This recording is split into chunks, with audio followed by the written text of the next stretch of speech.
আমি তো সকালেই খবরটা পেয়েছি, খুবই মানে কষ্ট লাগছে প্র্যাকটিক্যালি। বুদ্ধবাবুর সময়ে এবং আপনার মন্ত্রিত্বের সময়ে আমরা জানি যে সেক্টর 5 বা এই জায়গাটা খুব দারুণভাবে গড়ে উঠেছিল। সেই সময়কার কোনো স্মৃতি? হ্যাঁ, সেই সময় তো অনেক স্মৃতি আছে, অনেকগুলো জায়গাতেই উনি গেছিলেন এবং শেষ পর্যন্ত যখন উইপ্রো ইনফোসিস আমরা আনার ব্যবস্থা করলাম, তখনও উনি খুবই সাহায্য করেছিলেন এবং সেইগুলো তো খুবই মনে পড়ে। মানে শিল্প আনার ক্ষেত্রে আপনি কিভাবে দেখেন তার ভূমিকা? তার ভূমিকা ছিল যে তার নিজস্ব কোনো এজেন্ডা ছিল না, কি করে শিল্প আনতে হবে সেটাই তার মূল ভূমিকা ছিল।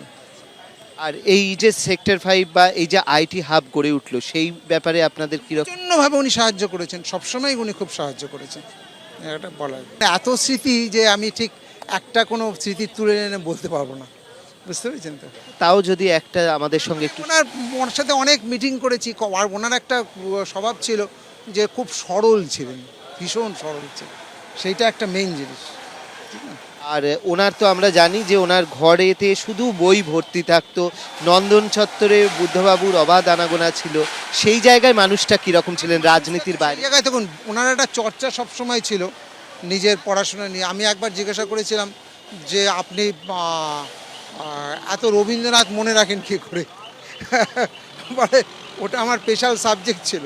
আমি বললাম কিন্তু এত নিখুঁতভাবে সবসময় আপনি বলেন। তারপরে আমি ওনাকে একটা জায়গায় উদ্বোধন করতে নিয়ে গিয়েছিলাম, যে রবীন্দ্র রচনা বলেই আমি ওয়েবসাইটে তুলে দিয়েছিলাম, তখন উনি সেটা উদ্বোধন করেছেন। আমি বললাম এটা আসলে আপনার সাথে লড়াই, কারণ আপনার সাথে তো আমি স্মৃতিতে মনে রাখতে পারবো না এই যে অত রবীন্দ্রনাথ, তখন আপনি যেটা বলবেন আমি সেটা ইন্টারনেটে খুঁজে বার করবো। বুদ্ধদেব ভট্টাচার্য আমাদের প্রজন্মের জন্য স্বপ্ন দিশারি ছিলেন।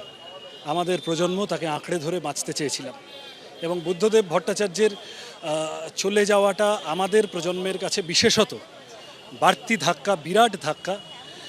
আমাদের গোটা ভ্যালু সিস্টেম, মূল্যবোধ গড়ে তোলার জন্যে বুদ্ধদেব ভট্টাচার্যের তিনি হয়তো আমাদের প্রত্যেকের পরিবারের লোক ছিলেন না, তিনি আমাদের প্রত্যেকের বাবা মা বা অন্য আত্মীয় স্বজন নিকটাত্মীয় ছিলেন না, কিন্তু আমাদের পরিবার, আমাদের স্কুল কলেজ, আমাদের খেলার মাঠ, এর বাইরে গিয়েও বৃহত্তর যে সমাজ, সেখানে আমরা বড় হয়ে উঠতে উঠতে তাকেই অভিভাবক হিসেবে চিনেছিলাম এবং তিনি আমাদের মূল্যবোধ শেপ করেছিলেন। বুদ্ধদেব ভট্টাচার্যের চলে যাওয়া আমাদের কাছে অপূরণীয় ক্ষতি। ভালো রাখার মতন খবর তো নয় আজকে। বুদ্ধদা মানে কর্মকাণ্ডের মধ্যে নেই অনেক দিনই, কিন্তু তার তো বিবেচনা, তার সমস্ত কিছুটা একেবারে শেষ দিন পর্যন্ত তার ছিল সেটা, এবং সেই দিক থেকে অভিভাবক তো নিশ্চয়ই।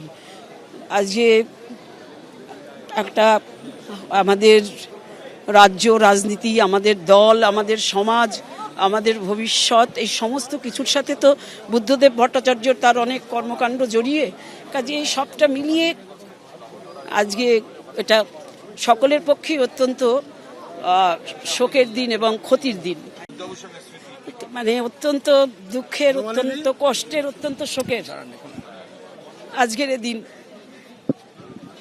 তাই বলছিলাম যে এই শ্রাবণ মাসটা যা অনবরত ঝড়ো ঝড়ো, মানে বারিশই ঝরে না।